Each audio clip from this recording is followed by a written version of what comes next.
संगीत सरिता।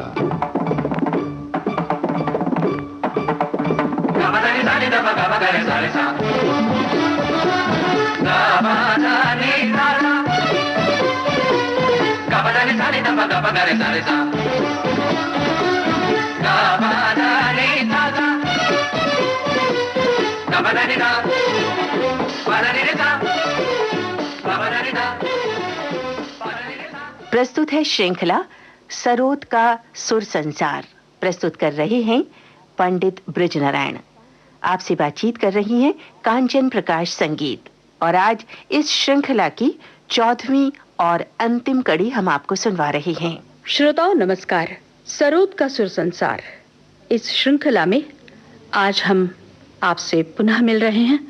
मेरे साथ हैं सुप्रसिद्ध सरोद वादक पंडित बृजनारायण। आज की ये अंतिम कड़ी है और मेरा सवाल है कि सरोद की गूंज, सरोद की झंकार जो सिर्फ इस देश में गूंज रही है या बज रही है ऐसा नहीं है, लेकिन जिस मात्रा में इसका प्रचार प्रसार होना चाहिए, क्या उतना हो रहा है देश के बाहर, विदेशों में? कांचन जी, हमारे भारतीय संगीत का प्रचार 1950 से अब्रॉड होना शुरू हुआ।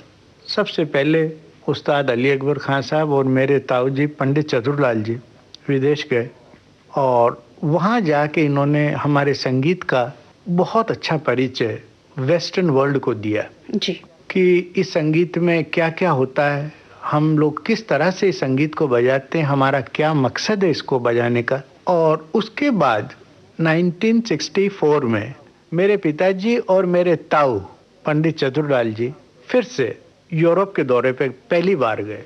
विदेशों में हमारे संगीत की जो मूल बात यह है कि ट्रेडिशन को कायम रखते हुए और लोगों को खुश करना ये मकसद नहीं होते हुए हमारे संगीत को इन लोगों ने बड़े प्योर फॉर्म में सारी दुनिया में प्रस्तुत किया। ये सबसे ज़्यादा इम्पोर्टेंट बात थी, क्योंकि आजकल दुख होता कहते हुए कि काफ़ी बार हम लोग ये देखते हैं कि हम श्रोताओं को खुश करने के लिए काफ़ी बार कॉम्प्रोमाइज़ करते हैं। तो कुछ कलाकार हिंदुस्तान से ऐसे गए जिन्होंने विदेशों में जाके हमारे भारतीय संगीत को बहुत अच्छी तरह से प्रस्तुत किया और उन विद्वानों की वजह से आज हमारे संगीत की वहाँ पे बहुत रिस्पेक्ट है जी। मुझे इसमें कोई शक नहीं है कि ये वर्ल्ड का बेस्ट म्यूजिक है, भारतीय संगीत जी।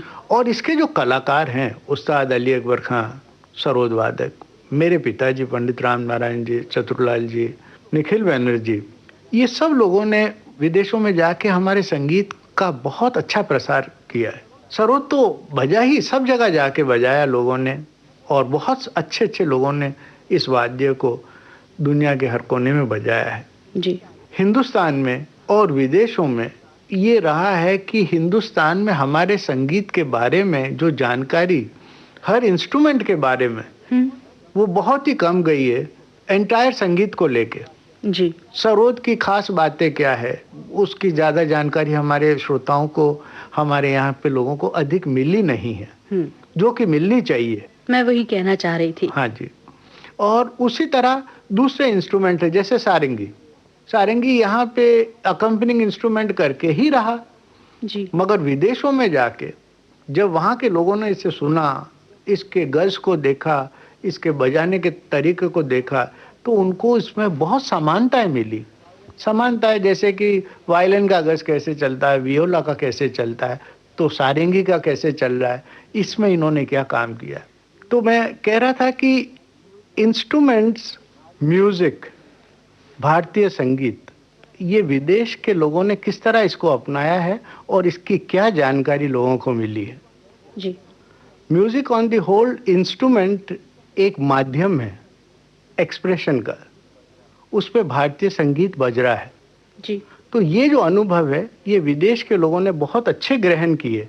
विदेशों ने देखा कि हम रागों को कैसे ट्रीट करते हैं, हम किस तरह से उन रागों को बर्ताव करते हैं, हर एक आर्टिस्ट का एक राग का इंटरप्रिटेशन कैसा है, वो एक बहुत ज़रूरी बात है। तो अलग अलग आर्टिस्टों ने किस तरह से, जैसे अली अकबर खान साहब ने कैसे बजाया, वही राग मैं कैसे बजाऊंगा, वही राग एक दूसरा आर्टिस्ट वो किस तरह से प्रस्तुत करेगा, ये बातों को समझाने के लिए हमारे यहाँ के बड़े बड़े लोग जो गए, उन्होंने बहुत अच्छी तरह से इसको पेश किया। कई बार ये सुनने में आता है, ठंडी सांसें भरते हैं, कहते हैं कि हमारे ज़माने में क्या बजाते थे, क्या गाते थे, कितना माहौल बनता था, कैसे सुनाई देता था, कैसे हम सुनते थे, और आजकल अब कुछ नहीं रहा है। ऐसी शिकायत बार-बार सुनने में आती है यहाँ। इसके बारे में कुछ? नहीं, मैं इससे सहमत नहीं हूँ। पहले तो कलाकार पुराने तो लाजवाब थे। उन्होंने जो काम किया है, वो तो हमेशा यादगार रहेगा और अमर है वो। और मुझे लग रहा है कि अभी आगे आने वाली पीढ़ी से मैं हताश नहीं हूँ। मैं आशावादी हूँ कि लोग बहुत टैलेंटेड हमारे देश में हैं, अच्छा काम कर रहे हैं और आगे भी वो ये सारी चीज़ों को बहुत इंटेलिजेंटली देख के संगीत का भविष्य अच्छा ही होगा। मतलब क्षितिज पर सरोद वादक भी और आएंगे, बिल्कुल आएंगे। और आना ही चाहिए। हाँ जी। तभी हमारी और हमारे देश की और हमारी संस्कृति की पहचान बनेगी। बिल्कुल। पंडित जी, आप हमें आज क्या सुनाने जा रहे हैं? अब ये क्योंकि अंतिम कड़ी है और आज आप लोगों के सामने भैरवी प्रस्तुत करता हूँ, मिश्र भैरवी।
ये थी सरोद पर मिश्र भैरवी।